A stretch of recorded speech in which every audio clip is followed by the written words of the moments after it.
Beloved, chosen one, pause for a moment and listen. Heaven has been whispering your name even when you thought God had gone silent. You did not stumble upon this message by accident. The Spirit has been guiding you here through every unseen detour, every restless night, every quiet tear that you refuse to let anyone see. You have wondered why things have felt heavy, why you've been isolated, why nothing around you seems to move.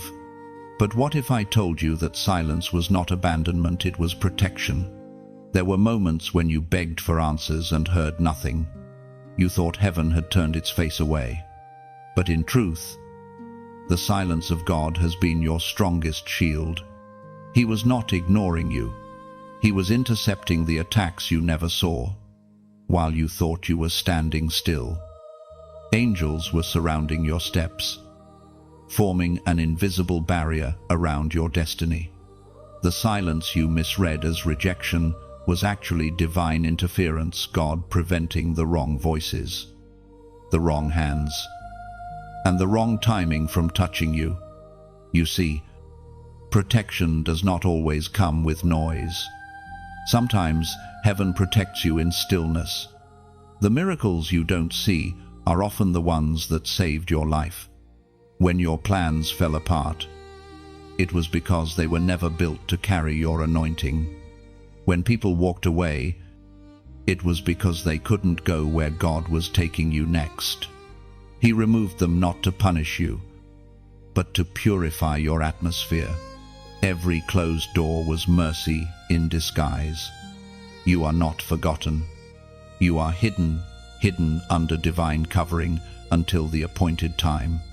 You have been walking through days where prayers seem unanswered. But each of those days has been preparation for the unveiling that is to come. The silence was heaven holding its breath while your story was being rewritten. Listen closely. God does not waste silence. He speaks in whispers that only hearts attuned to Him can hear. Every delay, every unanswered prayer, every quiet night was a coded message. I'm still here, but I'm protecting you from what you cannot yet see. You have been preserved not because you were lucky, but because you are chosen. The Spirit whispers, even now, I've been protecting you in silence. Think back those moments when you almost gave up, when your own thoughts turned against you, when despair pressed against your chest and you thought you couldn't breathe. Yet somehow, you made it through. Somehow, the night didn't consume you. That was not coincidence. That was divine preservation. As revealed in the book of Psalms, chapter 91, verse 11, for He will command His angels concerning you to guard you in all your ways. This is your reminder. You are not meant to crawl anymore. You are meant to soar. The silence has built the wings that you will soon use to rise. You were never forgotten. You were being equipped. Heaven was sharpening your discernment so that when the noise returns, you will know which voices are divine and which are deceptive. Chosen one. The very fact that you are still here is proof that God has been active in your defense. The things that could have destroyed you were stopped by His unseen command. You have walked through fire, but the flames could not consume you. You have been in the storm, but the waves could not drown you. You have faced betrayal, but your heart still beats with forgiveness. You are the evidence of divine protection. So tonight, lift your head. This message is not random, it is a divine appointment. God is calling you to recognize His quiet miracles. You are still alive because the silence was filled with strategy. The unseen hand of the Father has been steering your path through unseen danger, making sure that when your season of revealing comes, no enemy can claim a share in your story. Now the silence begins to break. You are entering the phase where God begins to show you what He's been doing behind the scenes. But before He speaks loudly, He's asking you to listen deeply, to tune your heart, not your ears, because revelation begins in quiet trust. If this message resonates with you, do not let it pass in silence. Type 777 inches, the comments as a prophetic act, declaring that you recognize the silent protection of God over your life. Let it be your testimony that you are aware, awake, and aligned with divine timing. And if you have not yet, like, share, and subscribe so that more of God's chosen ones can awaken to this truth. You are not alone in this calling. You are part of a movement of light, a generation preserved for such a time as this.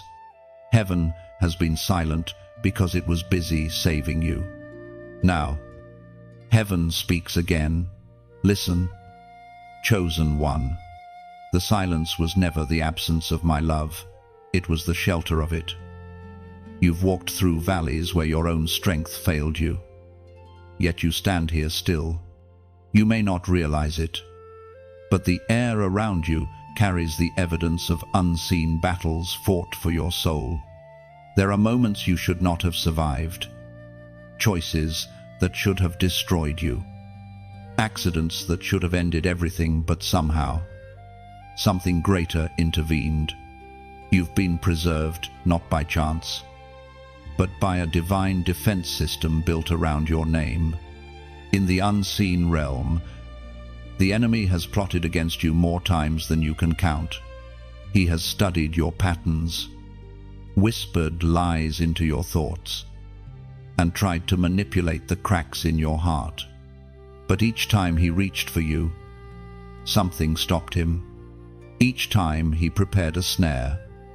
A divine hand shattered it before it could form. You have been shielded by wars that you never even knew existed.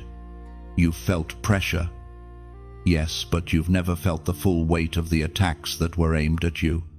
God took the impact while you received only the echo. Every sleepless night, every strange heaviness, every unexplained delay, it was not random chaos. It was the evidence of warfare. The darkness saw what heaven had written about you, and it wanted to erase it before you could step into it. But the covering around you was impenetrable. Listen, chosen one, your survival is proof of invisible victory. You didn't escape by luck.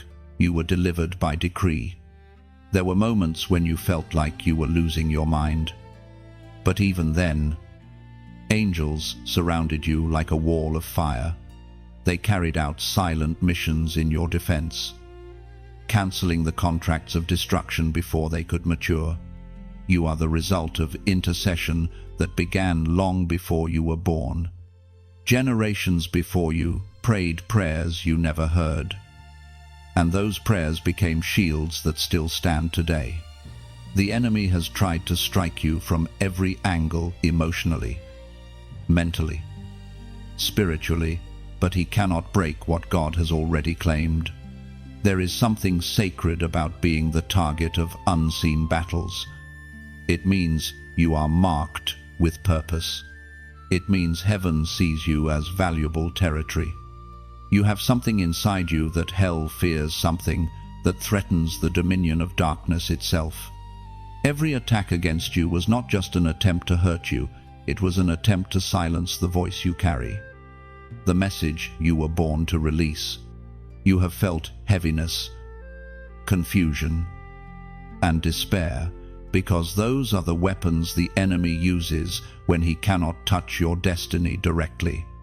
But every time you chose to rise again, every time you whispered, "God, I trust you," even through tears, another victory was recorded in the courts of heaven.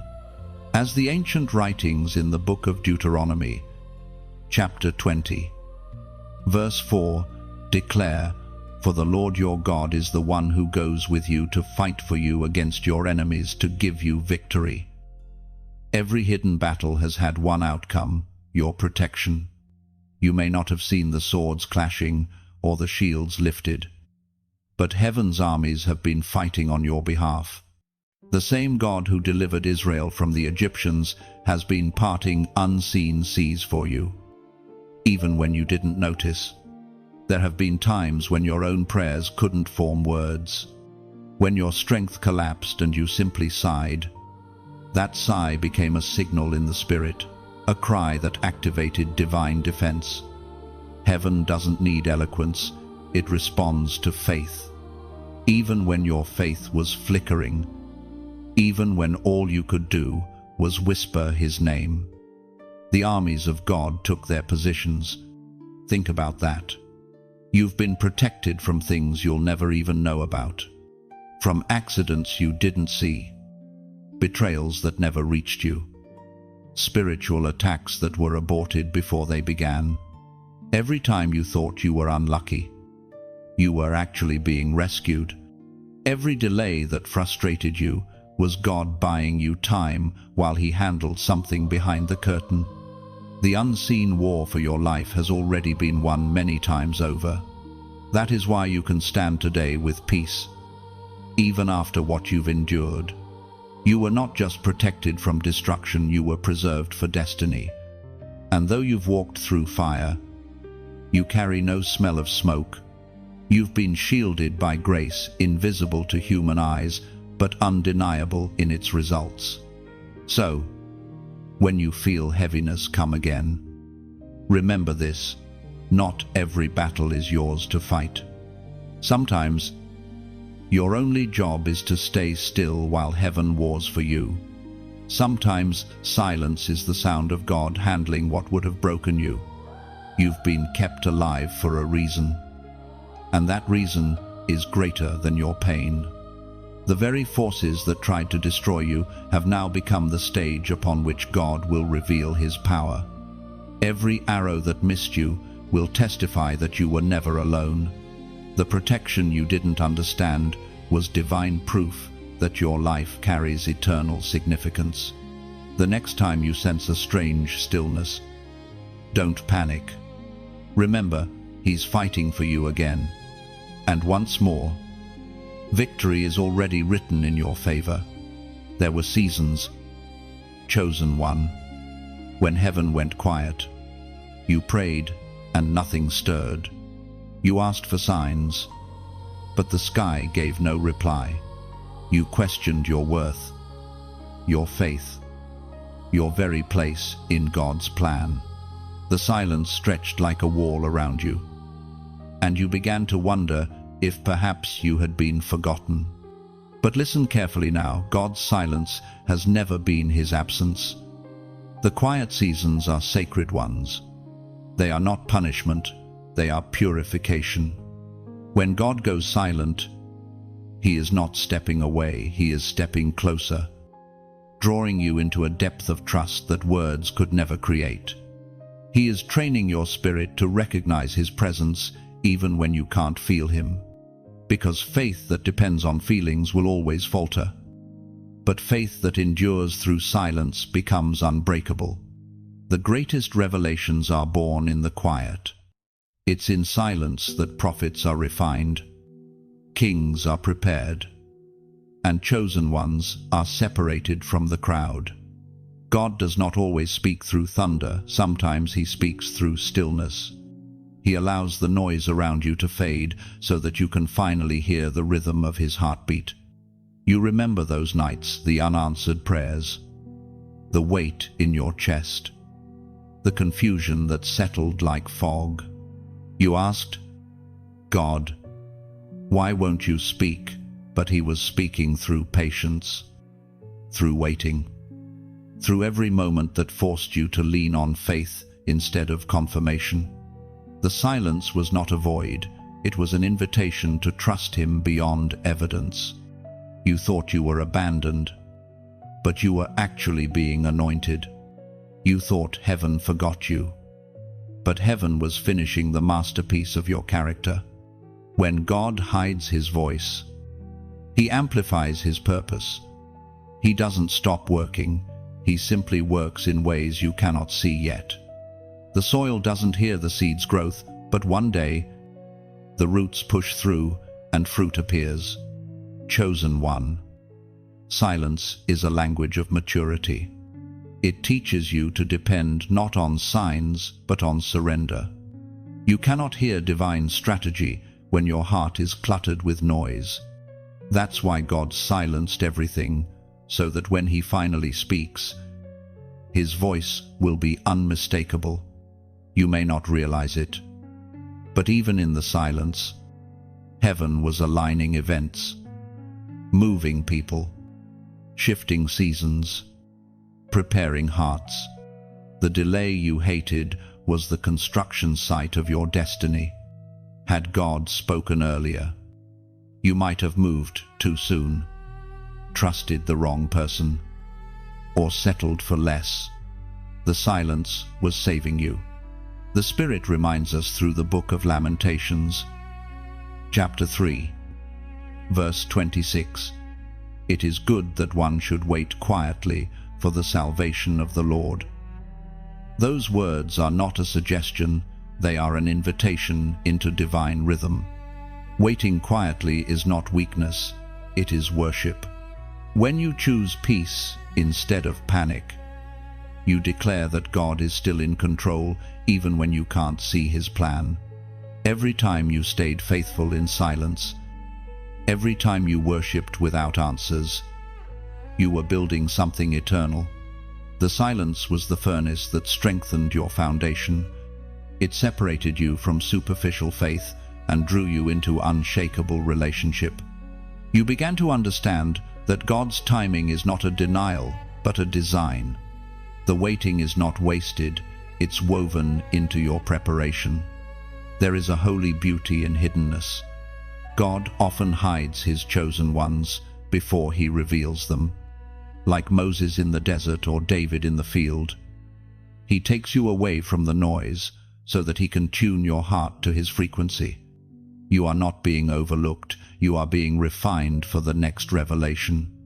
Remember this, God's silence often comes before His greatest announcements. The same God who was silent during Jesus' crucifixion was preparing resurrection. When heaven seems quiet, it's because something mighty is forming. What feels like stillness is actually the sound of destiny unfolding underground. So breathe. Chosen one. The silence is not your enemy, it's your teacher. The longer it lasts, the deeper the roots of your faith grow. God has been preparing your spirit for what your mouth has not yet spoken. And soon, the same silence that scared you will become the proof that God was there all along. Now, as an act of faith and alignment, type "I hear you" in the comments. Let it be your declaration that you recognize the silence was sacred, that you choose to trust even without visible proof. Those 3 words are not for the algorithm, they are for heaven's record, marking the moment your surrender turned into revelation. The silence was never meant to break you, it was meant to build you. God has been training your ears to hear His whisper, not just His thunder. And now that you understand this language, you will no longer panic when heaven grows quiet. You will simply say, "I hear you," and wait with peace. Because when the silence ends, the next sound you'll hear will be purpose calling your name. Chosen one. Every attack against you was planned to end your story before it began. Every dart of fear, every betrayal, every shadow that crept near your peace was part of a greater plot to make you forget who you are. But what the enemy didn't know is that heaven had already written a counterplan. Long before the enemy designed a trap, God had written your escape. You have been walking through battlegrounds, but what looked like survival has actually been victory disguised as endurance. There are moments you'll remember, the times when you nearly lost your mind, when betrayal cut deeper than words, when you were surrounded by false smiles, hiding sharpened intentions. And yet, through it all, you are still here. The proof of divine defense is not that you avoided pain, but that pain couldn't end you. You were struck, but not destroyed, wounded, but never conquered. Many who smiled in your face spoke curses behind your back. Some who pretended to stand beside you secretly plotted your fall.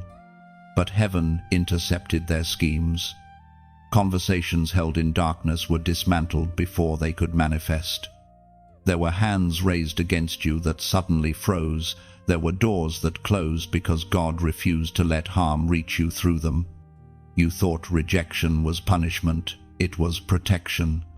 You must understand, spiritual warfare is not just about demons and darkness. It's about deception. The enemy's most dangerous weapon is disguise. He dresses traps as opportunities, betrayal as friendship, and distraction as blessing. But you carry a mark that exposes his masks, even when you didn't see it clearly. Your spirit sensed it. That strange unease in your chest, that was God's warning. That sudden shift in peace, that was heaven pulling you away. Your discernment has been sharpened through disappointment.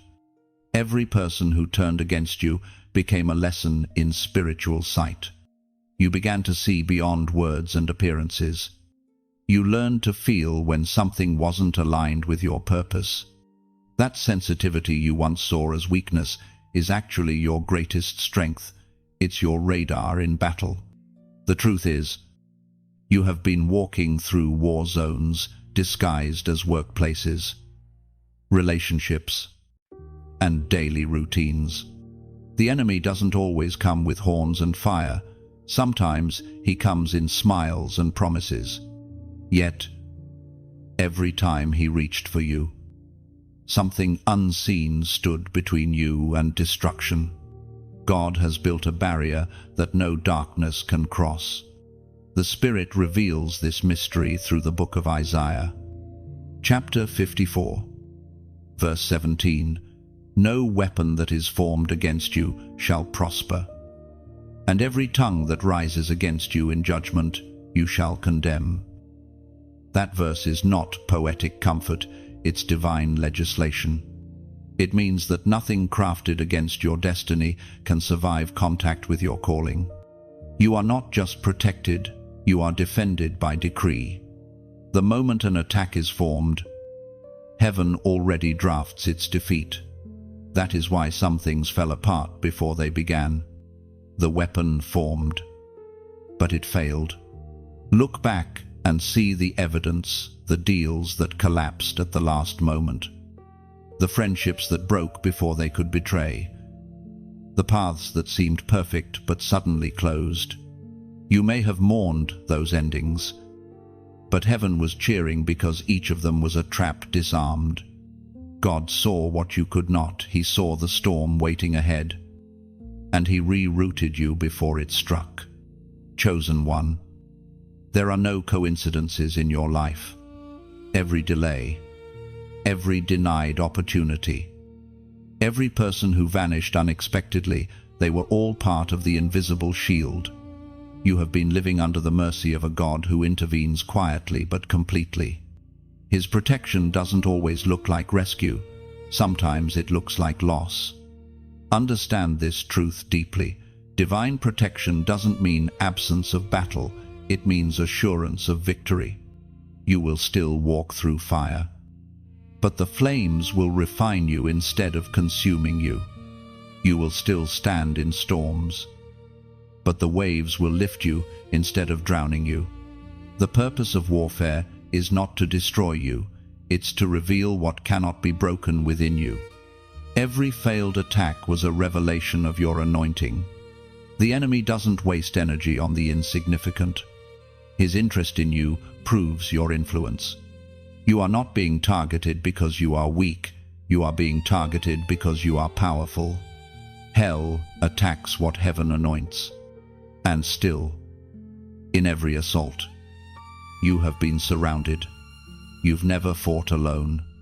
Every tear you cried became a signal to heaven. Every whisper of "God, help me," mobilized armies in your defense. Even when you felt no presence, there was warfare around your soul, and heaven always won. So, walk forward with peace. Don't fear who plots against you or what rises before you. You've already seen too much proof that you cannot be overtaken. You are not merely surviving battles, you are the testimony that God still defends his chosen ones. Let this truth settle in your spirit. No weapon formed against you can prosper, not because the weapon doesn't exist, but because you are surrounded by promises that cannot be broken. Chosen one. There are moments in your life when everything seems to pause: your dreams, your momentum, your confidence. It feels as though time itself holds its breath, leaving you suspended between what was and what will be. But do not mistake stillness for abandonment. Every divine delay carries within it the architecture of protection. God does not rush his masterpieces. He builds slowly, layer by layer, until what he forms in you can withstand what he plans to pour through you. You see, delay is not denial, it is design. When the road turns quiet and the answers seem far away, it is because heaven is perfecting timing. You were never meant to bloom out of season. Just as a seed must remain buried in the darkness before it breaks open into light, you too must endure divine pauses that make your growth permanent. There were prayers that felt unanswered, opportunities that slipped from your hands, and moments that made you question if God had forgotten your name. But he hadn't. He was aligning the pieces that your eyes couldn't see. Every door that refused to open was saving you from a hallway that would have led you astray.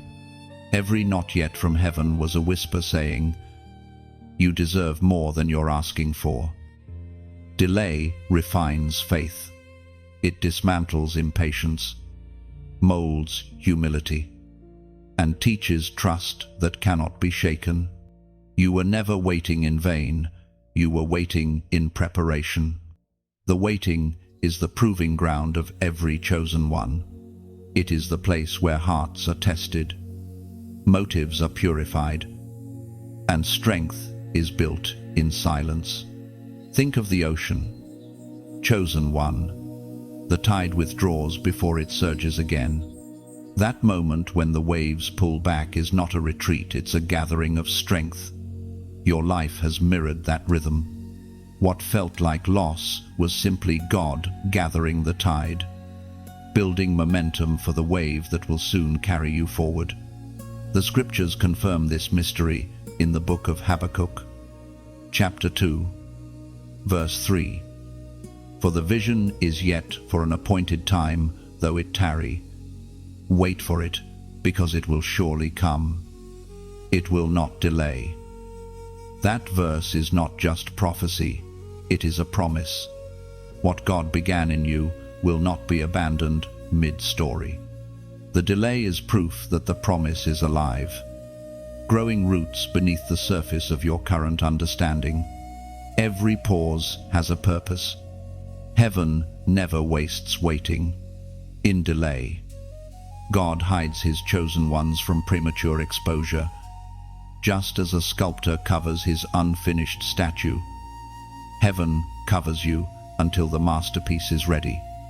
Exposure too early would have drawn attacks that you were not yet equipped to face. But now, the waiting has fortified your discernment, toughened your spirit, and made your faith unshakable. The enemy wants you to mistake delay for distance. But you must remember, even the stars take years to reach the human eye. Distance doesn't mean absence, it means light is still traveling toward you. What God promised you is still in motion. It may not yet be visible, but it is inevitable. Now, beloved, Let this message settle deep when heaven delays. It's not a pause of rejection, it's the pause of protection. It's the quiet before breakthrough, the breath before the song. God has been building capacity within you to carry what is coming without collapsing under its weight. And when that time comes, it will unfold effortlessly. Doors will swing open without strain. The favor that felt distant will flow like rivers after a drought. You will look back at every waiting season and see divine fingerprints over every hour you thought was wasted. In this sacred space of listening, if this message touches your heart, consider how you can keep this light flowing. When you you breathe wind into the flame of this ministry so that more souls can find warmth. When you share, you become a bridge carrying hope to someone still wandering in silence. When you subscribe, you build a dwelling for continued revelation, a place where God's voice can keep reaching you through the noise of the world. And if you feel led to donate, do it not as a transaction, but as a seed. Every seed sown in faith multiplies in unseen soil. You may never meet the person your gift reaches, but heaven keeps record of every act done in love. You are helping words like these continue to travel into hearts that need them most. Your support, your presence, becomes part of the divine chain that carries this message farther than one voice ever could. Together, we are building something eternal, a sanctuary of sound and spirit, where weary souls can remember who they are chosen, protected, and seen. So, as you move forward, do not despise the waiting. The delay is proof of divine orchestration. Like the painter who steps back to view the canvas before his final stroke, God is preparing to reveal what he's been crafting in silence. And when the time comes, it will be worth every second you spent wondering why it took so long. Hold your faith steady. Chosen one. The wait will not end in disappointment, it will end in destiny fulfilled. Chosen one. From the moment you took your first breath, heaven placed a mark upon your life. You may not see it, but every realm recognizes it. It is not a mark of pride, it is a seal of purpose. The enemy sees it and trembles. For that mark declares that you belong to the Almighty. You have been marked for mercy, sealed for victory, and chosen for influence. You are not ordinary, you are set apart. That is why your life has never been simple. You've felt different since you were young. Haven't you? The loneliness, the misunderstandings, the way others could blend in while you could not. It was not rejection, it was identification. Heaven knew your name before the world did. That invisible seal has been your divine armor. Even when darkness tried to claim you, that mark whispered, untouchable. Some tried to curse you, but blessings covered you instead. Some tried to pull you down, but their grip slipped as the hand of God lifted you higher. What others saw as luck was actually protection. What they called coincidence was divine defense.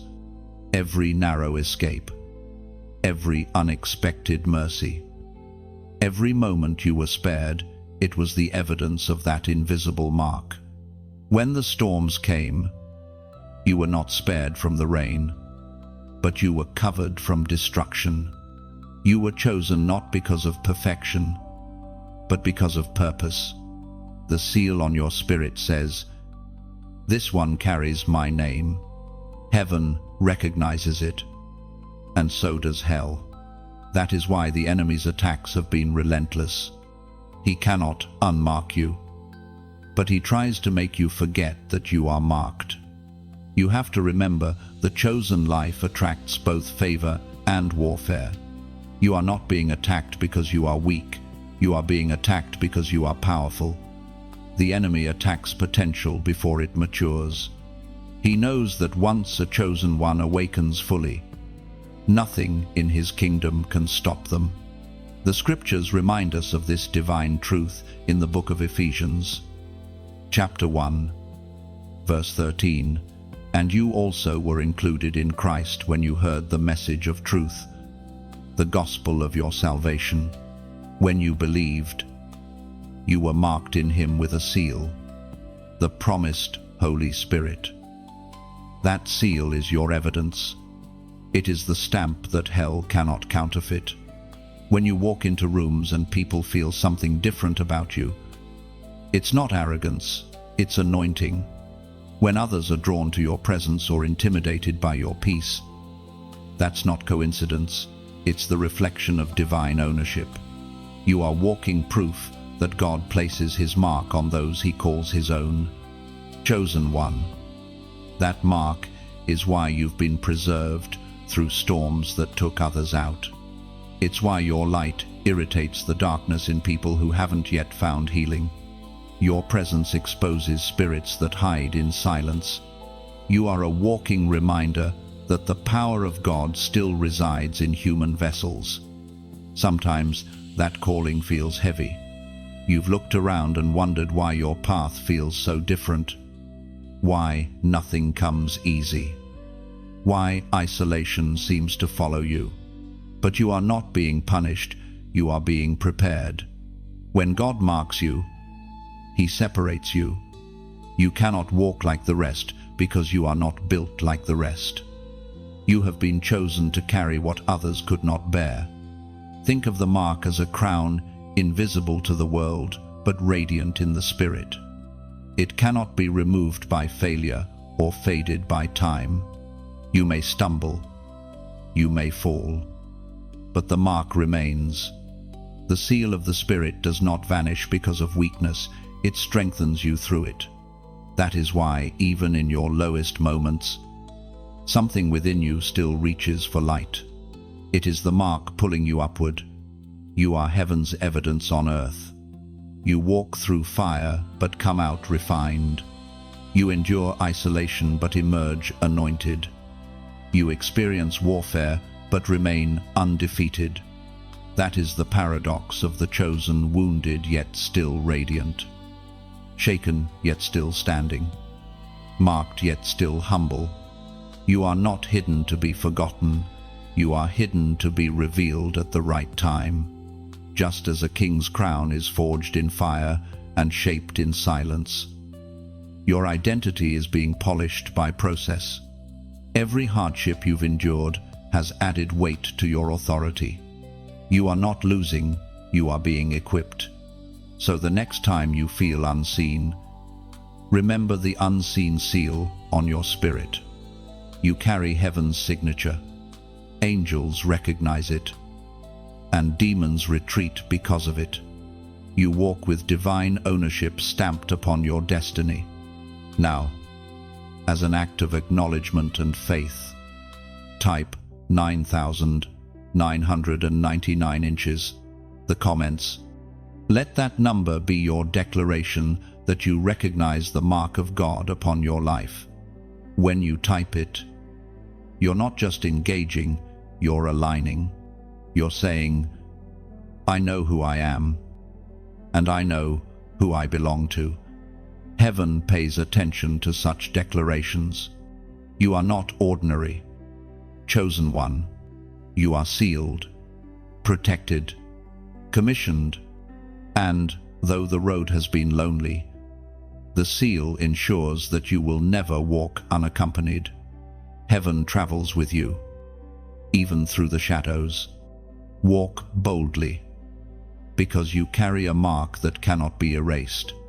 The light within you bears witness that you are heaven's own, a chosen vessel, sealed for glory and guarded by grace. Chosen one. The seasons of isolation that you've walked through were not accidents, they were divine classrooms.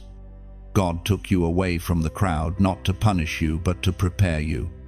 When you were left out, overlooked, or suddenly separated from people you thought you'd need forever. Heaven was clearing the noise around you so that revelation could grow within you. What felt like loneliness was actually sacred tutoring. You see, when you carry a unique calling, you require unique preparation. Ordinary paths cannot produce extraordinary vessels. God trains his chosen ones in hidden places, quiet rooms, sleepless nights, unanswered prayers, and wildernesses that seem to have no exit. The hidden years are not wasted years. They are years of transformation, of sharpening, of internal strengthening that cannot happen under applause. There were seasons when you begged for companionship, yet God allowed distance, not because he wanted you to be alone, but because he wanted you to hear his voice without interference. You couldn't see it then, but every silence, every separation, every shift was part of heaven's strategy to build discernment in you. Had you stayed surrounded by the noise, you would have missed the whisper. Isolation is uncomfortable because it strips away illusions. It forces you to see yourself clearly, to confront fears, motives, and weaknesses that crowds help you hide. In the hidden place, you learned how to lean not on validation but on vision. You discovered that peace isn't found in popularity, it's found in proximity to God. There were nights when tears were your only prayer. You felt the ache of being unseen, uncelebrated, and misunderstood. But even those tears were sacred. Heaven counted every one of them. Each tear watered the ground of your becoming. While the world moved fast, heaven moved deep. God wasn't ignoring you, he was investing in you. As recorded in the book of Exodus, chapter 3, verse 1, now Moses was tending the flock of Jethro, his father-in-law, the priest of Midian. And he led the flock to the far side of the wilderness and came to Horeb, the mountain of God. Before Moses stood before Pharaoh. He stood in solitude. Before he carried God's words to nations, he learned to recognize God's whisper in the wilderness. That is the rhythm of every chosen life, separation before revelation. You, too, have been led to your Horeb, your mountain of encounter hidden inside your isolation.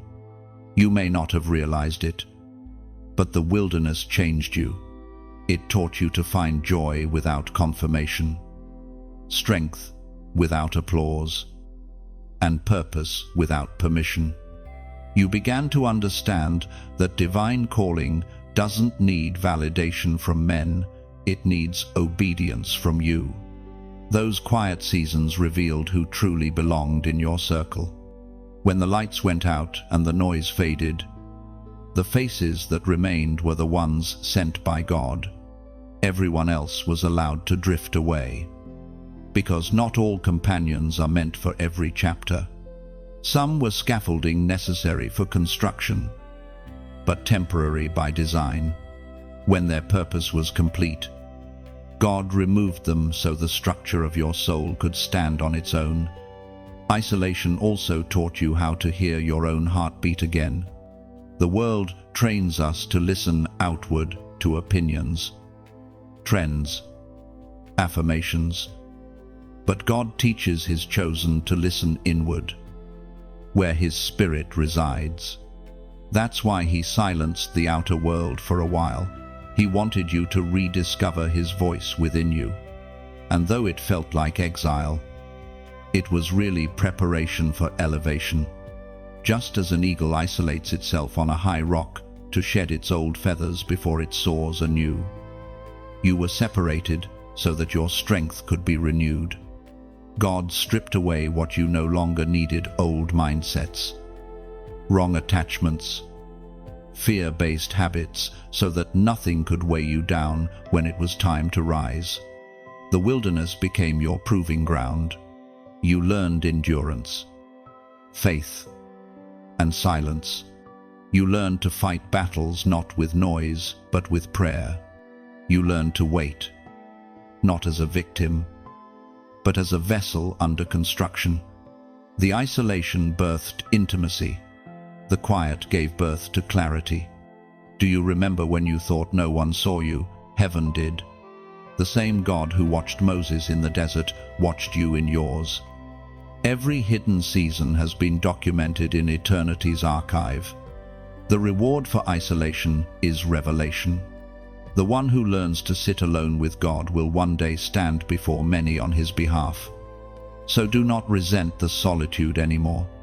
It was never punishment, it was appointment. God had to pull you aside so he could prepare you apart. When he hides you, it is not because you are forgotten, it's because you are being refined into someone the world has never seen before. And soon, when the time comes for your unveiling, the same wilderness that seemed endless will become the story that inspires others to trust their own hidden seasons. Because every chosen one must pass through isolation before stepping into illumination. Chosen one, you have seen doors close, suddenly doors you thought were divine. Opportunities you were sure were answers to prayer. You knocked, waited, believed, and when nothing opened, your heart sank. Some of those closures cut deep.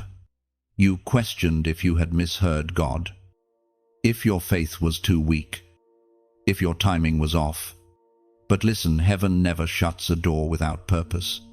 Every closing has been a protection disguised as disappointment. The Father saw what you could not. Behind some open doors were traps meant to drain your spirit, distract your focus, or delay your destiny. You were ready for blessing, but the blessing on the other side wasn't ready for you yet. God had to close what looked perfect to protect what was still being prepared. You've been spared from rooms that would have dimmed your light, from partnerships that would have polluted your peace, from paths that would have led to exhaustion instead of elevation. You didn't fail. Chosen one, you were filtered. Heaven filtered your path so that only what aligns with your purpose could remain. Think of Joseph in Egypt, betrayed, enslaved, imprisoned.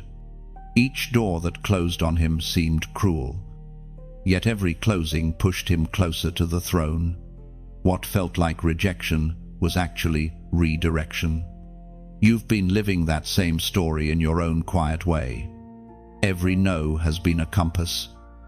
Every delay, a detour into destiny. Sometimes, doors close because your character is still in construction.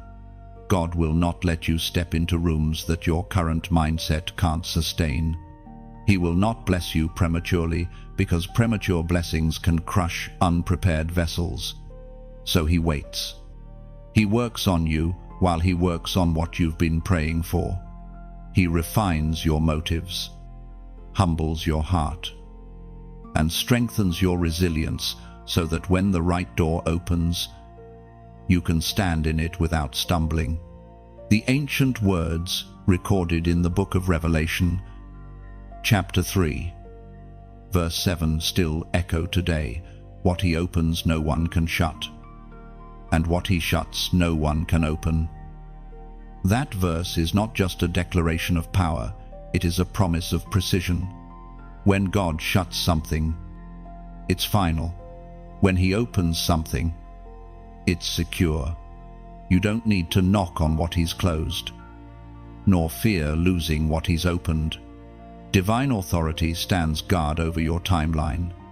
There have been doors you tried to reopen, relationships, plans, dreams that God firmly kept sealed. You tried to reason, to push, to fix what was fading, but heaven stood silent. Because sometimes God's greatest mercy is unanswered prayer. He refused to let you step back into cycles that would have stolen your peace. You saw rejection, he saw rescue. And yet, in your moments of confusion. He never left you, even when the closed doors hurt. His hand remained near, guiding you through unfamiliar hallways towards something greater. What you called endings were actually transitions. You've been in the hallway between what was and what will be, and the hallway is always the hardest place to stand. But that's where faith grows strongest. Every time a door shut, you grew wiser. Every time you faced disappointment, your discernment deepened. You learned to see beyond appearances, to sense divine timing rather than chase immediate gratification. You began to understand that God's no is not cruelty, but craftsmanship. He is building your destiny with precision, fitting every detail together until it aligns with His eternal design. Remember those doors that once felt like loss. Look back now and you'll see that they weren't blessings withheld, they were disasters prevented. You would have walked into relationships that would have drained your spirit dry. You would have accepted offers that seemed golden but were rusted underneath. You would have stayed in places that would have dulled your purpose. Heaven had to close those doors before they closed you. Chosen one. This is the paradox of protection. God sometimes breaks your heart to save your soul. He removes the temporary to preserve the eternal. When He blocks your path, it's because He knows where it leads. You cry over what you lost, not realizing that what you lost couldn't carry you where you're going. There will come a day when you'll thank Him for every door that slammed shut. Gratitude will replace grief. You'll see that each closing redirected you toward a door that opened to destiny. And when that new door stands before you, it will open effortlessly, not through striving, but through alignment. The right door won't need to be forced. It will recognize you, because it was built for you.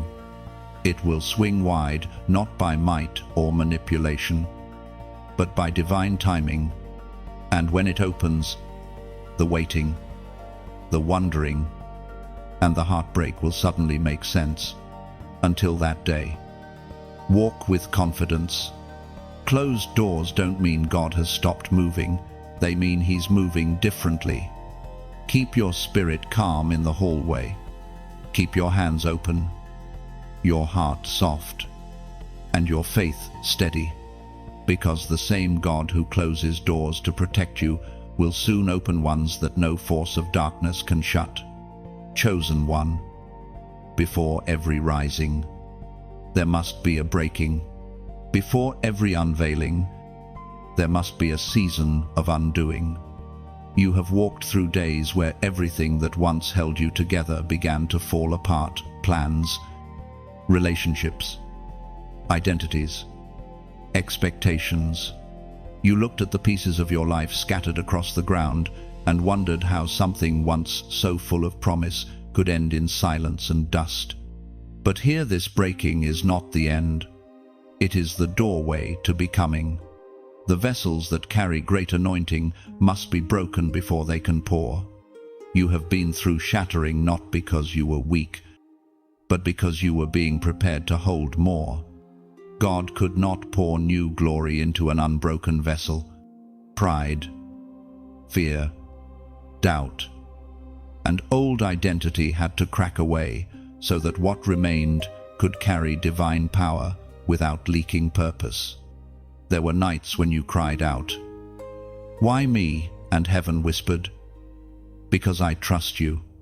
You didn't realize it then, but the breaking was proof of divine confidence. God doesn't break those He plans to discard. He breaks those He plans to rebuild stronger. The process hurt. You lost people you loved. You let go of dreams that once defined you. The ground beneath your feet shifted, and you thought you were losing everything.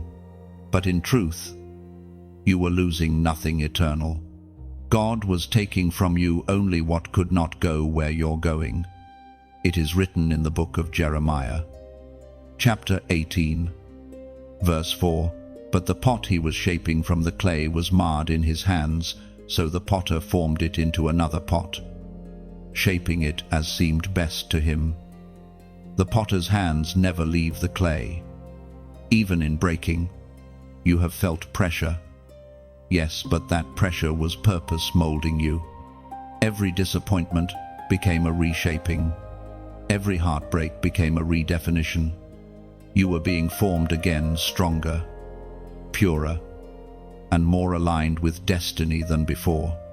You see, breaking reveals what's inside. When the outer shell cracks, the true essence is released. The oil of anointing flows only from crushed olives. The fragrance of worship comes from broken alabaster. And in the same way, the beauty of your spirit has been released through what broke you. Don't despise the breaking. Chosen one. It was never random, it was refinement. God broke your plans to build His. He broke your pride to reveal your power. He broke your dependence on people to restore your dependence on Him.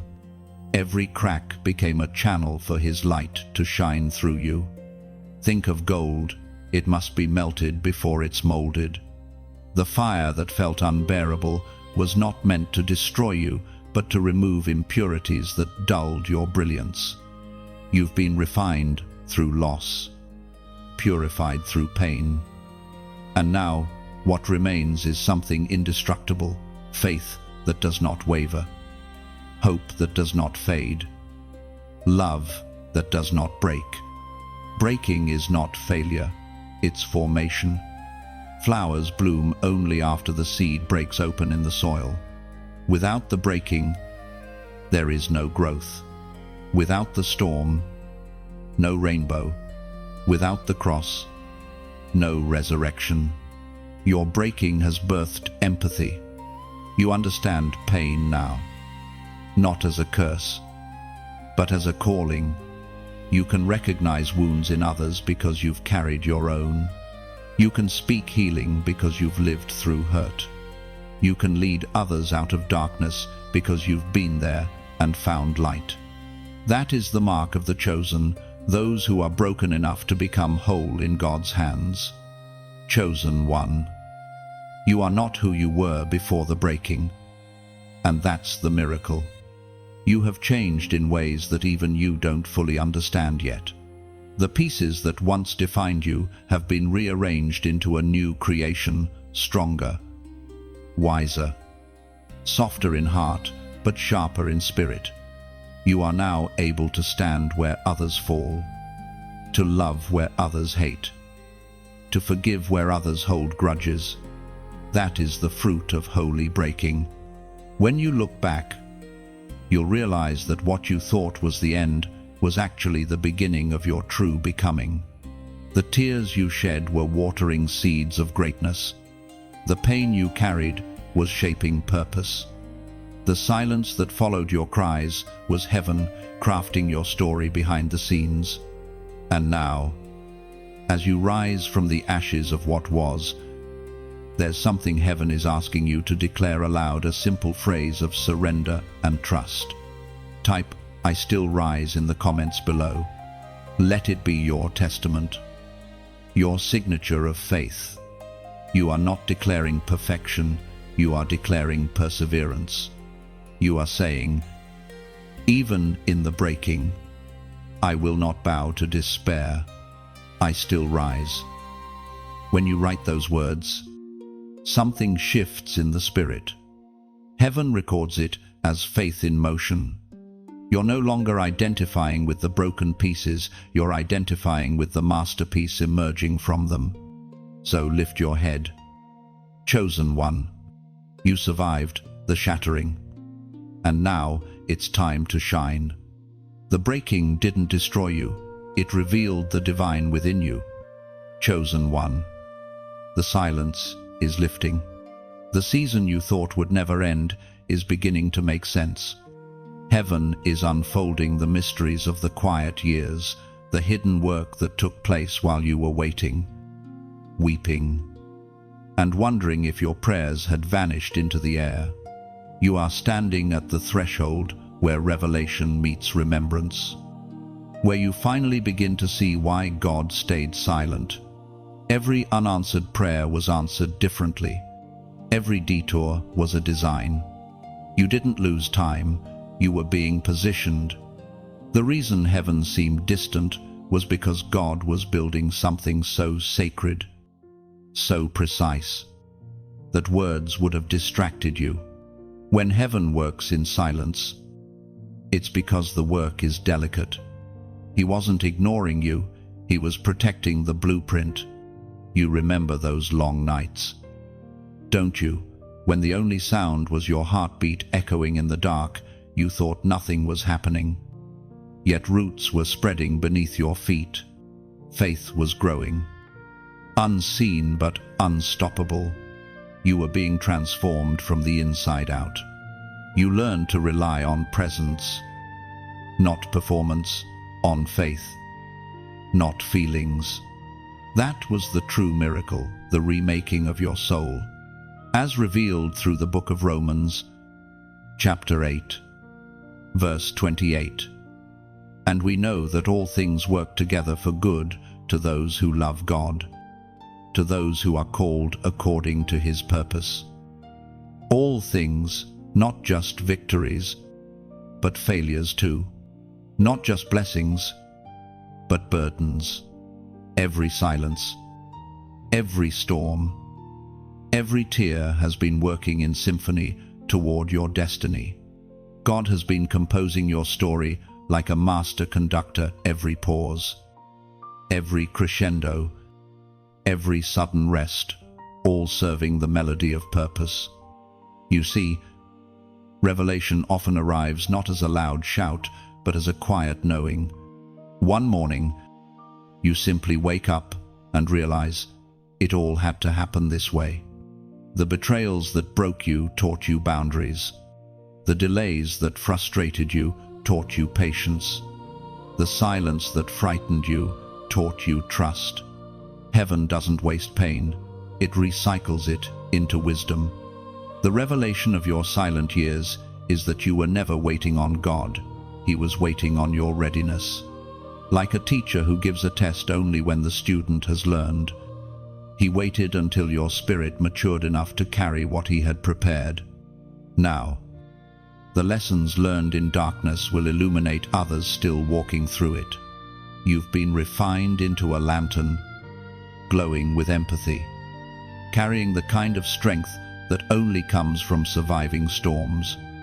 Now, beloved, as this revelation stirs within you, consider how it continues. Every message like this, every word that finds you at just the right time, exists because someone chose to keep the flame burning. When you like, it's more than a click, it's an echo of gratitude, a ripple that sends light into another soul's night. When you share, imagine your hand holding a torch, passing flame to flame until a chain of light circles the world. You never know whose despair might be interrupted by your simple act of kindness. When you subscribe, you're building an altar of consistency, a space where the Spirit can meet you again and again, speaking fresh truth into your daily life. It's not just following a page, it's choosing to remain within a flow of anointing. And if you ever feel moved to donate, do it as a seed, not an obligation. Every seed given in sincerity becomes a tree of restoration for someone else. Imagine your offering as rain falling on unseen soil. It may leave your hand, but it will never leave your life. Somewhere, a heart will heal, a word will reach, a light will rise because you decided to sow into purpose. This is not about wealth, it's about worship, about keeping the message alive so that the next weary soul scrolling through the noise might hear the whisper of heaven through these words and realize they are not forgotten either. You are part of this unfolding tapestry. Your presence, your engagement, your simple Amen in the comments. These are threads that tie us together in divine storytelling.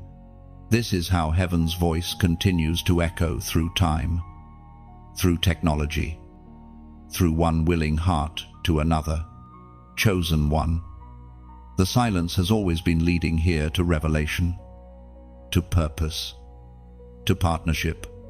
You are not a spectator, you are a co-creator in God's movement of restoration on the earth. Every act of faith you take, every word shared, every seed sown is another stone in the path for others to walk upon. So hold your head high. The silence was never wasted, it was weaving. Now you walk with new clarity, a deeper faith, and a softer heart. You see now that heaven's quiet was never absence, it was artistry.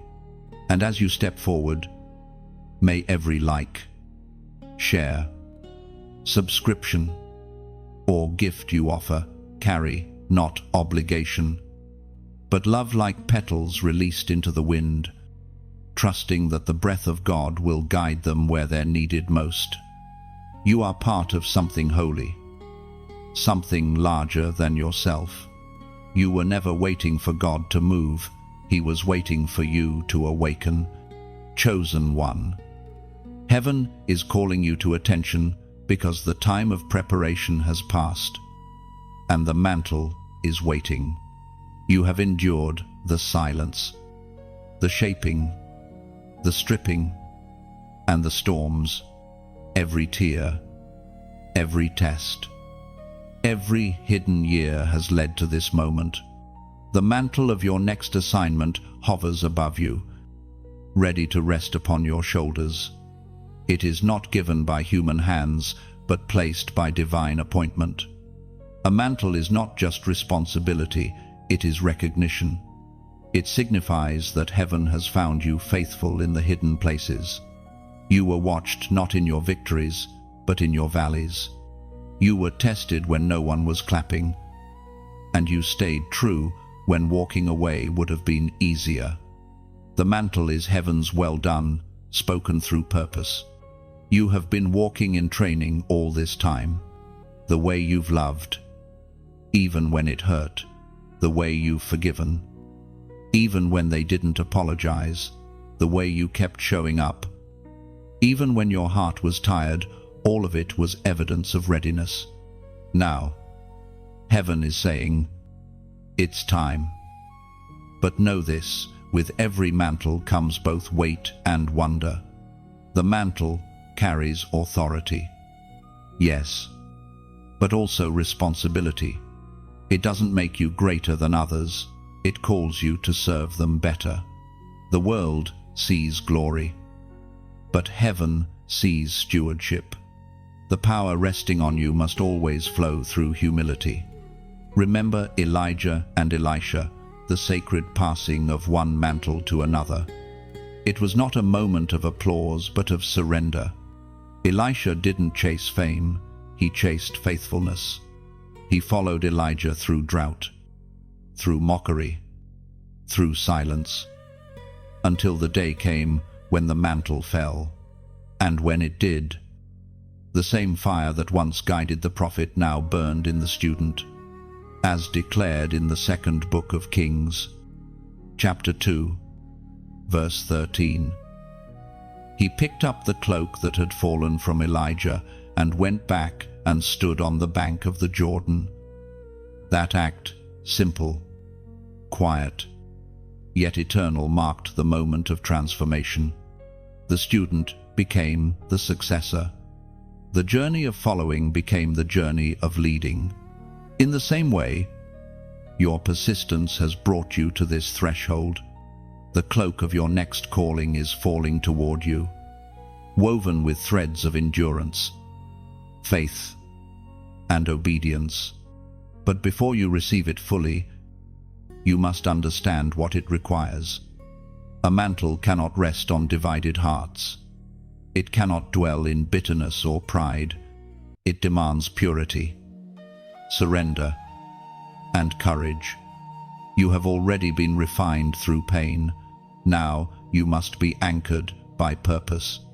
The fire you carry is not for display, it's for direction. It will light the path for others who are still lost in darkness. You may ask, "Why me?"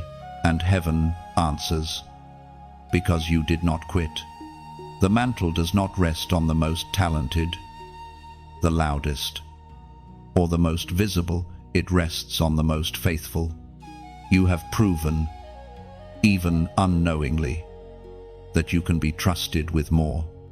Your battles were the evidence of what you would carry. You fought for peace because you were destined to bring it to others. You wrestled with fear because you will one day speak courage into those who tremble. You faced rejection because you were meant to teach others the power of divine acceptance.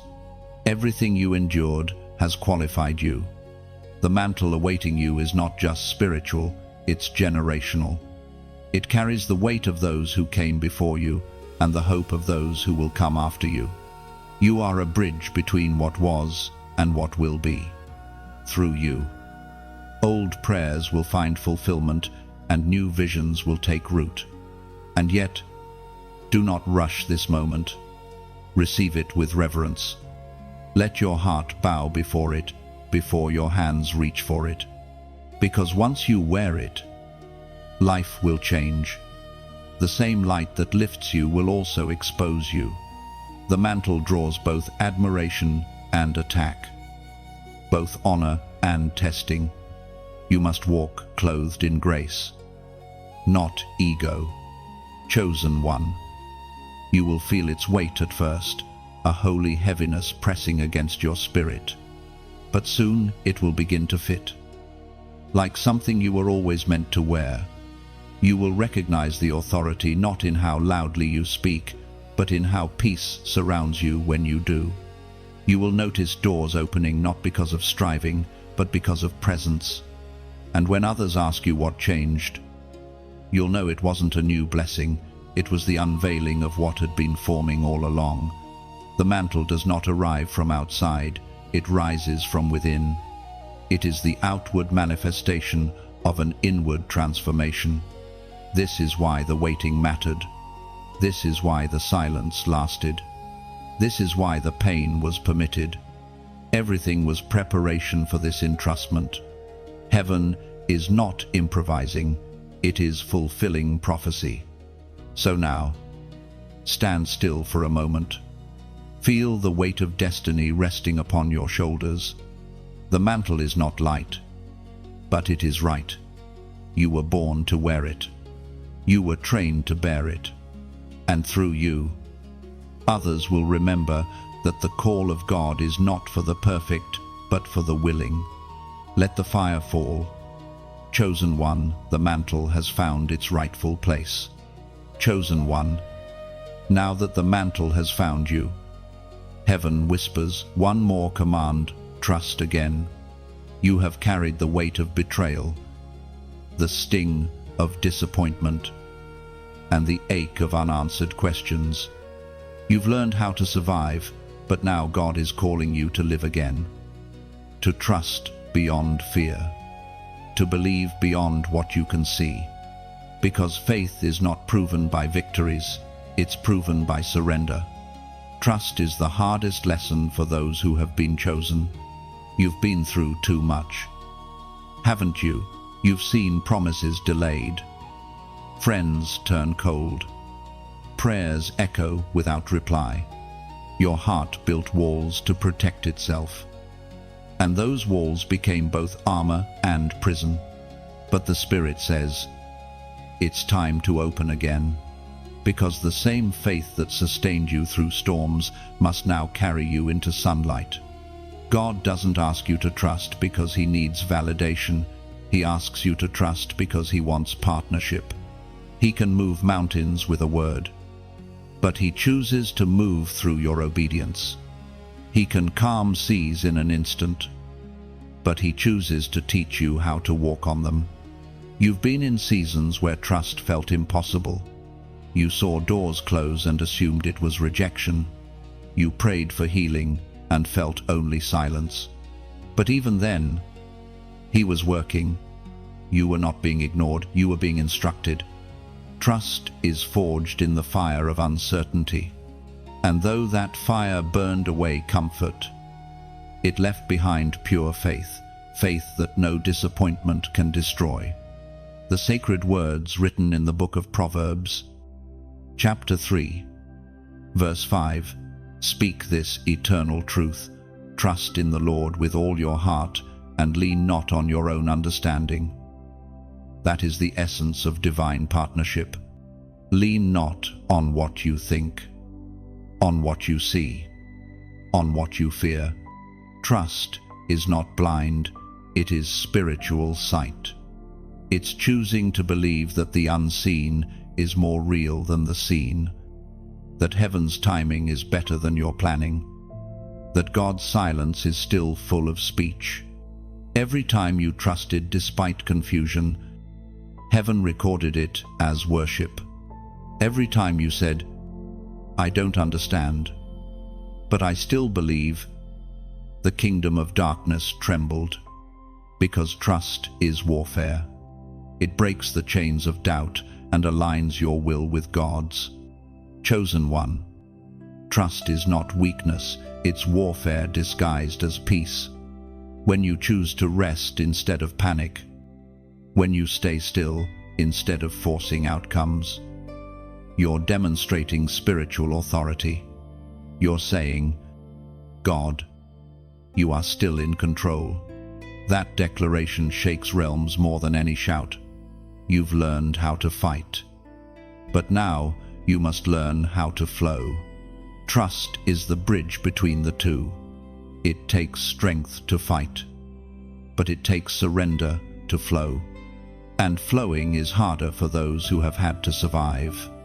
You've always had to push, to strive, to make things happen. But God is saying, lay down your weapons. Let me lead. This next chapter of your life won't be built by force. It will unfold through faith. The doors that open will not be ones you bang upon. They will be ones that swing open when you arrive. Because heaven has already announced your coming. Trust is not passive, it's prophetic. It's standing still with the confidence that your obedience activates heaven's movement. You are learning to walk by peace instead of pressure, by divine rhythm instead of fear of missing out. You see, when you fully trust, you release control. You stop calculating outcomes and start embracing the unknown. That is when miracles happen. Miracles do not thrive in control. They thrive in surrender. This is the moment heaven is asking for your full yes, not just words, but posture. Can you trust God again? Even after the silence, can you let Him rewrite the story without explaining every line? Can you allow Him to surprise you without needing to predict how He'll do it? Chosen one. Faith has carried you through storms. Now trust will carry you into peace. You've conquered battles, but now you must master rest. Trust doesn't mean inaction. It means alignment. When your heart aligns with His will, everything else flows naturally. And right here, in this moment, let your spirit respond. Type 1,111 inches, the comments below, not as superstition, but as symbolism. Let that number mean I align, I trust, I surrender. When you type it, you are marking a moment in eternity, a declaration that you are stepping out of fear and into divine confidence. Heaven watches small acts of faith with great attention. The simple act of typing that number is not about the digits, it's about the declaration. You're saying, I will not doubt again. I will not rush what is divine. I trust you, Lord. And as you make that declaration, peace begins to settle over you like a gentle dawn after a long night.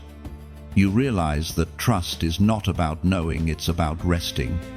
It's about saying, even if I don't see it yet. I believe it's working. So, breathe deeply. Chosen one, let the tension melt from your soul. The same God who protected you in silence and refined you in breaking now invites you to trust without fear. You are not falling, you are being carried. Chosen one, can you feel it? The stillness that once surrounded you is beginning to shift. What was once quiet is now charged with divine movement. Heaven is speaking again, not in thunder, but in confirmation. You're beginning to notice how everything is aligning, how signs appear at the right moments, how peace seems to point you forward even when logic cannot. This is the season where heaven speaks again, not because God was silent before, but because you are now ready to hear. When heaven speaks, it doesn't always sound like words. Sometimes it comes as a nudge in your spirit, a sudden understanding, or a peace that interrupts chaos. God rarely shouts, he whispers, and yet, his whisper carries more power than the loudest noise.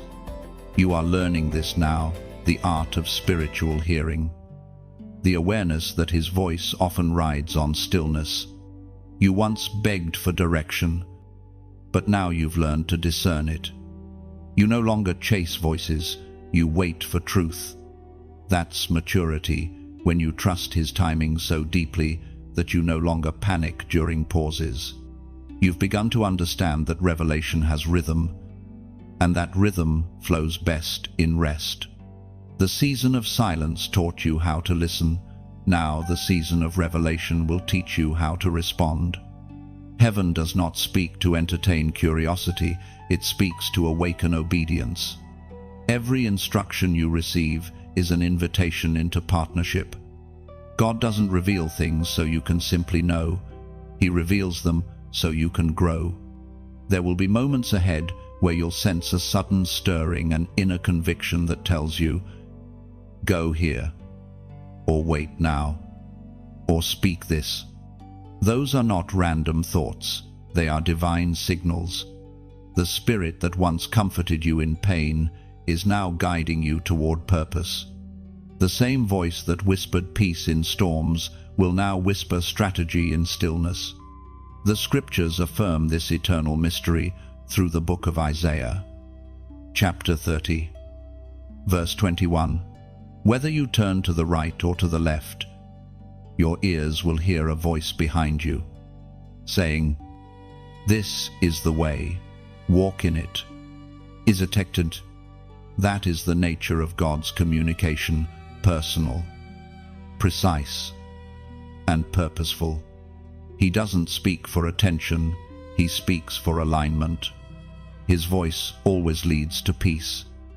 Even when the path looks uncertain, you will recognize it not by volume, but by vibration, how your spirit resonates when heaven speaks truth. Revelation is not always comfortable. Sometimes God reveals not what you wanted to hear, but what you needed to confront. He exposes what's hidden so that healing can begin. He unveils truth not to shame you, but to shape you. When he speaks correction, it is never condemnation, it is calibration. The voice of heaven never humiliates, it restores. You have entered a time when revelation will come faster. Dreams will carry deeper meaning. Conversations will echo divine timing. The right people will appear as if summoned. These are not coincidences, they are confirmations. Heaven orchestrates divine intersections when your spirit is attuned to obedience. But remember, revelation without reflection leads to confusion. God is not trying to overwhelm you with knowledge, he's trying to anchor you in wisdom. You must learn to pause after revelation, to sit with it, pray over it, and let it mature in silence. Not every word spoken by God is meant to be spoken by you immediately. Some truths are seeds. They need time to grow before they're shared. Chosen one. Heaven's language is layered. It speaks in patterns, symbols, moments, and impressions. Sometimes he speaks through scripture, sometimes through people, sometimes through peace, and sometimes through pain. But his message remains the same: I am with you. You no longer need to chase prophecy because you have become prophetic. Your life itself is a revelation. Every decision guided by faith. Every act rooted in love. Every battle fought in silence. All of it prophesies of God's goodness.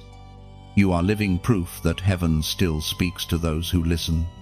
And now, as heaven speaks again, you will notice that the words don't just comfort, they commission.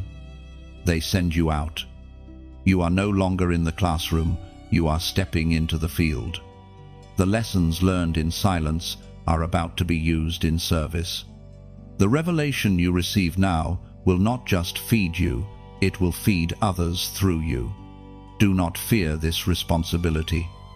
You have already been trained for it.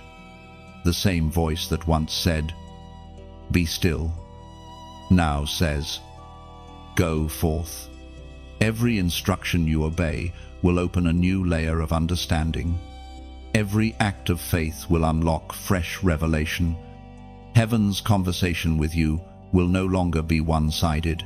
It will become a partnership, a rhythm of giving and receiving, listening and leading. So walk forward in quiet confidence, knowing that heaven is not distant but deeply involved. The silence has ended, but the stillness remains, for stillness is not the absence of sound, but the posture of peace. Keep your heart open, your spirit humble, and your ears tuned, because now heaven speaks again, and it speaks through you. Chosen one. There will come a time when the very people who dismissed you will have to witness what God is doing through you. The same eyes that overlooked you will one day behold your rising. The same voices that doubted you will speak your name with awe, not because you sought revenge or vindication, but because divine justice is silent yet sure. Heaven has a way of turning humiliation into elevation. You have been through seasons where you were underestimated. People saw your struggle, but not your strength. Your pain, but not your potential. They misread your silence as weakness and your humility as insignificance. They thought your hidden years meant you had no purpose. But heaven was simply building you away from their gaze. God often hides greatness in plain sight until the appointed time. The very rejection that wounded you was the tool that refined you. You were not being excluded, you were being exempted from distractions. The reason you couldn't fit where you once tried to belong is because you were never meant to. You were destined for higher tables, sacred spaces, and divine assignments that required solitude first. And now, as destiny unfolds, the reversal begins. The hands that once pointed at your failure will soon point toward your favor. But understand this: your elevation is not to shame others, but to glorify God. You are not rising to prove anyone wrong. You are rising to prove that God is faithful. The goal is not pride, but praise. It was written long ago in the book of Psalms, chapter 23, verse 5. You prepare a table before me in the presence of my enemies. You anoint my head with oil. My cup overflows. That verse is not about triumphalism, it's about testimony. The table represents restoration. The anointing represents empowerment. And the overflowing cup represents abundance that cannot be contained. God doesn't elevate you to mock your enemies. He elevates you to manifest His mercy. Every hidden effort, every unseen act of faithfulness. Every quiet prayer is about to be honored publicly. Heaven is shifting the atmosphere in your favor. The same people who questioned your choices will marvel at the peace you carry. The same voices that once whispered doubt will now whisper, "How did they make it through?" This is not a season of revenge, it is a season of revelation. God is revealing who you truly are. You were not forgotten, you were being formed. The tables are not turning by accident, they are turning by divine appointment. But remember this, chosen one, when the spotlight comes, keep your gaze on the source. Fame is fleeting, but favor is eternal. The applause of men can never compare to the approval of God. You must remain grounded, for elevation without humility invites downfall. The higher you rise, the deeper your roots in gratitude must grow. Your rising will not be loud, it will be luminous. It will not be marked by arrogance, but by authority wrapped in grace. When God lifts you, He does it in such a way that no one can deny His hand in it. You won't need to announce yourself, your peace will do it for you. You won't need to defend your worth, your fruit will speak louder than words. Your enemies will not just see your rise, they will be transformed by it. Some will come seeking forgiveness, others will come seeking wisdom, and when they do, respond not with bitterness, but with mercy, because forgiveness is the crown of the chosen. The strength to bless those who cursed you is the evidence that the fire refined you without hardening you. Every tear you shed in secret has been counted. Every prayer whispered in pain has been answered. And every humiliation endured has become the foundation of honor. What once looked like ashes is being reshaped into a crown. The story that began in rejection will end in redemption. You will not need to chase validation, it will find you. You will not need to strive for recognition, it will unfold naturally as you walk in obedience. The light of your purpose will become undeniable, and those who once doubted you will have no choice but to acknowledge that your rise was divine. Chosen one, hold this truth close. Your elevation is not the end of the journey, it is the beginning of your assignment. The greater your visibility, the greater your responsibility to reflect light, not absorb it. You are not being blessed just to shine. You are being blessed to illuminate others still trapped in their own darkness. So when the crowd gathers, remember the cave. When the platform appears, remember the prayers that built it. When the glory comes, remember the grace that carried you. You are rising not because you fought for it, but because heaven ordained it. And when the world finally sees what heaven always knew, may they not only see you, but through you. May they see God. Chosen one, the moment has come, the oil has been poured, the mantle has rested, and heaven's light now crowns your steps. You are walking in glory, but not your own. This light you carry is borrowed from eternity, a reflection of divine purpose shining through human frailty. You are now what heaven envisioned when it first whispered your name, refined, ready, radiant. The anointing on your life is not ornamental, it is operational.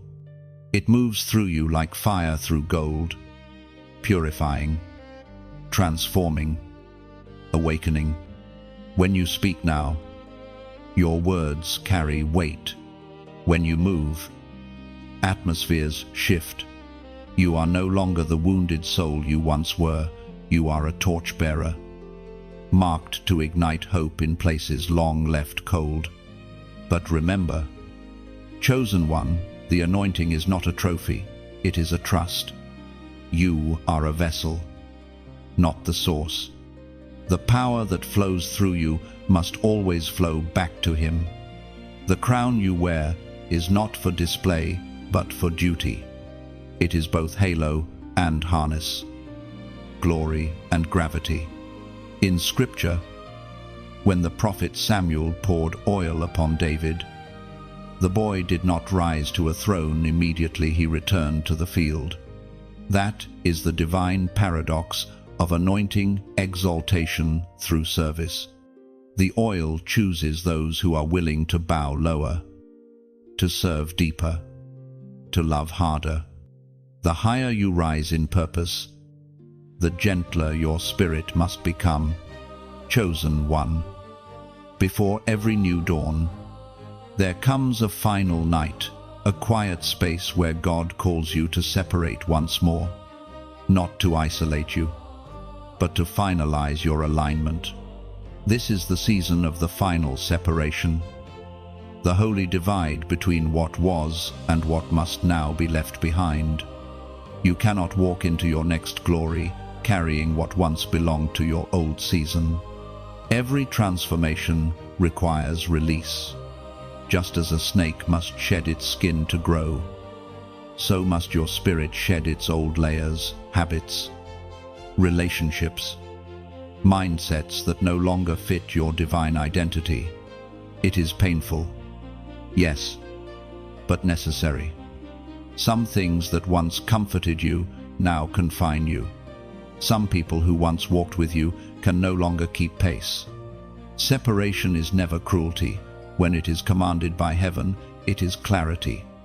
The Father is calling you to walk lighter, to release the unnecessary weights of comparison, resentment, and regret. These are chains disguised as memories, and they keep you tethered to what you've already outgrown. This is not a time to mourn what's leaving. It's a time to bless it and let it go. There is divine purpose in endings. You must understand this God never removes without replacing. Every exit he arranges makes space for a greater entrance. Every goodbye whispered in faith invites a new hello from heaven. The pruning that hurts you today will produce the fruit that heals you tomorrow. As spoken in the book of 1 Peter, chapter 5, verse 6, humble yourselves, therefore, under God's mighty hand, that he may lift you up in due time. That is the rhythm of heaven's promotion.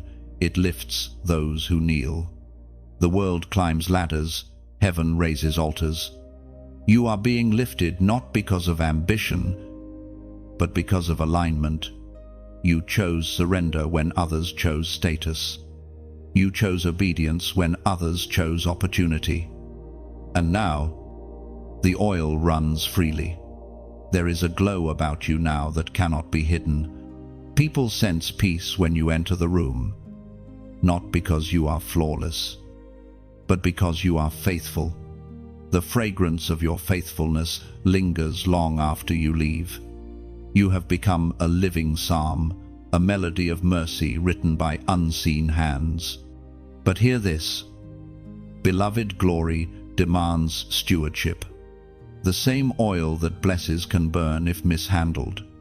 Keep your heart pure, your motives clear, and your gaze heavenward. Do not let applause seduce you or comparison distract you. You were not called to impress, you were called to impact. And now, as this message finds you, I ask something simple, something sacred. If these words have stirred your spirit, if they have reminded you of your divine worth, then help keep this flame alive when you like. It's more than a gesture, it's you adding oil to the lamp. It keeps the message shining in the algorithmic night, reaching souls who might otherwise remain in darkness. When you share, you are scattering seeds of light across digital soil.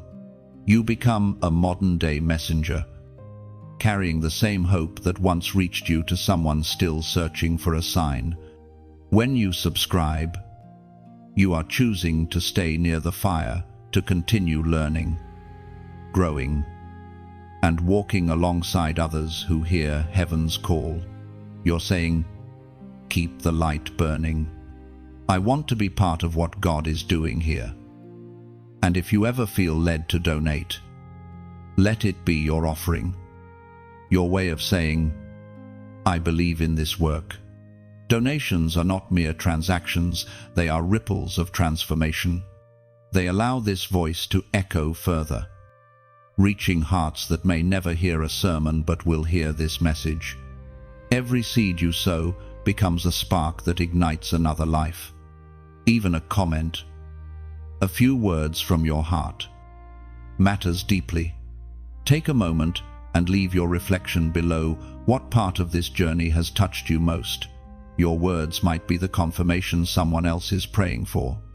Never underestimate the power of shared testimony. You are part of this living movement. This sanctuary built not with stone, but with stories. Together we form a cathedral of voices rising in faith. Every click, every word, every gift becomes another brick in the unseen temple of hope we are constructing together. The world outside grows louder each day. But within this space, may your spirit find stillness and strength. Here, we remind one another that light wins, that love heals, that God still speaks. So, as this oil glistens upon your spirit, carry it with reverence. Let it drip into every word you speak, every step you take. Let people encounter heaven through your kindness, peace, and courage. You are not just crowned, you are commissioned. Now rise, chosen one, anointed not for applause, but for awakening. Carry this flame forward. Keep the altar lit. And as you do, remember, you are not alone in this light. We walk together, hand in hand, heart to heart, faith to faith, as written in the Gospel of John, chapter 15, verse 2. Every branch that bears fruit, he prunes, that it may bear more fruit. That verse carries a paradox: growth through cutting. The gardener's blade may sting, but it never destroys. Its purpose is precision. When God prunes, he does not punish, he perfects. The trimming of your life is not loss, it is preparation for abundance. Some separations are visible, friends fade, paths diverge, opportunities vanish, but others happen deep within you. The Spirit is dividing light from shadow, truth from illusion, desire from destiny. You are being cleansed from attachments that blurred your hearing and dimmed your light. The old self is dying quietly so that the new self can breathe freely. This separation is sacred. It is heaven's way of sanctifying your focus. God is saying, come higher. Leave behind the lesser, not because those things were evil, but because they are no longer enough. You have tasted what is divine, and now your soul refuses to settle for what is ordinary. It's difficult, isn't it, letting go of what once defined you? The roles you played, the places you filled, the identities others gave you. But those labels were only temporary garments. You were never meant to wear them forever. God clothed you in certain seasons so that you could survive them. But now he undresses you of what is familiar so that he can robe you in what is eternal. Chosen one, you are not losing yourself. You are rediscovering your true form. You are stepping out of borrowed identities and stepping into divine authenticity. The final separation is not about isolation, it is about revelation. You are finally seeing who you've always been beneath the noise. This part of the journey often feels lonely. You look around and realize that not everyone who started with you can finish with you. That realization stings. but it also liberates. Because now, you no longer walk for approval, you walk by assignment. You no longer chase validation, you follow vision. You will notice subtle shifts. The conversations you once enjoyed will no longer nourish you. The environments you once tolerated will start to feel heavy.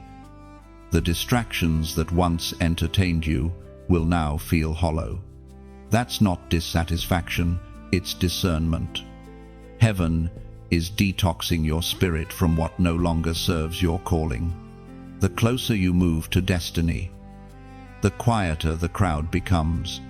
God narrows your path not to confine you, but to concentrate you. He removes excess so that your focus sharpens. This is how warriors are formed in solitude, not spectacle. You are being streamlined for spiritual precision, prepared to move with purpose that wastes no motion. The world may call it loss, but heaven calls it alignment. The more you release, the freer you become. What once burdened you will soon feel like a distant echo, fading behind the brilliance of where you're headed. So, walk away gently but firmly from what no longer echoes eternity. Do not argue with what God has closed. Do not chase what He has removed. What is leaving you is not essential. What is coming to you is eternal. The final separation always precedes the final revelation. And soon, when you look back, you will see that every departure made room for destiny. The very things you mourned will one day make sense, and you'll thank God for every goodbye that led you to the right door. You are crossing the threshold between old identity and new authority. The pruning is almost done, and the promise is about to bloom. Chosen one. This is where the journey reaches its revelation, the moment you finally see why it all had to happen the way it did. Every silence, every storm, every separation, every scar, they were all threads in the same divine tapestry. What once seemed random now glows with purpose. You realize that nothing was wasted, not even the pain. Heaven has been weaving your story from the inside out. And now the pattern emerges. You are the evidence of divine precision. There were times when you doubted if you'd ever make it this far. Nights when hope flickered like a candle in the wind. Mornings when you had to pull strength from places you didn't know existed. You thought you were walking alone, but each step was accompanied by invisible hands guiding you through the valley toward light. You survived because grace refused to let you fall. Now, as you stand here no longer broken, but beautifully rebuilt, you carry something sacred, wisdom born from endurance, compassion birthed from heartbreak, peace grown from surrender. You have become what the trials were always shaping: unshakable, unmovable, unbreakable. You've learned to recognize God not just in blessings but in burdens, not just in laughter but in loss. The same hands that allowed the fire also held you through it. The same silence that once confused you now comforts you, because you've discovered that even when God doesn't explain Himself, He never abandons His own. The world sees scars as reminders of suffering, but heaven sees them as signatures of survival. Every mark on your soul tells a story not of defeat, but of deliverance.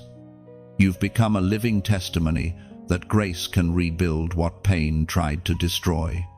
As it is written in the book of 2 Corinthians, chapter 4, verse 7, "But we have this treasure in jars of clay, to show that this all-surpassing power is from God and not from us." You are that vessel, fragile in form, eternal in purpose. The cracks are not flaws, they are the openings through which light escapes. You shine not because you are unbroken, but because you are transparent. You are the jar that survived the fall, now filled with glory that no darkness can contain. Chosen one. This final revelation is not about triumph, it's about transformation. You were never meant to return to who you were before. That version of you was necessary for the lesson, but not for the legacy. The wilderness you endured has given birth to wisdom. The pain you carried has become a path for others to follow. You are no longer simply the one who endured, you are now the one who embodies endurance. The things that once made you weep now make you worship. The experiences that broke you have become bridges for others. You've become both lighthouse and harbor, a signal of hope for the lost and a place of peace for the weary. The journey has changed you. You move slower now, but with purpose. You speak softer now, but with power. You dream wider now, but with wisdom. You understand that peace is not the absence of struggle, it's the presence of God within it. Look around. Can you sense it? The air has shifted. The season has turned. Heaven has completed its work in this chapter. The one who entered in confusion now stands in clarity. The one who cried in darkness now carries dawn inside their eyes. You have become light incarnate. Walking testimony that faith outlasts fear. Everything that was meant to destroy you has instead defined you. The trials that were designed to break you became the chisels that carved your strength. The loneliness that felt unbearable became the silence where God's voice grew clear. You've been purified by process. And now you stand ready, not as a survivor of the storm, but as its interpreter. You understand now that being chosen was never about superiority, it was about surrender. It meant being willing to be shaped, stretched, and sanctified. It meant walking through wilderness so others could find a way out. It meant carrying weight so others could find freedom. Being chosen has always been costly, but the crown is worth it.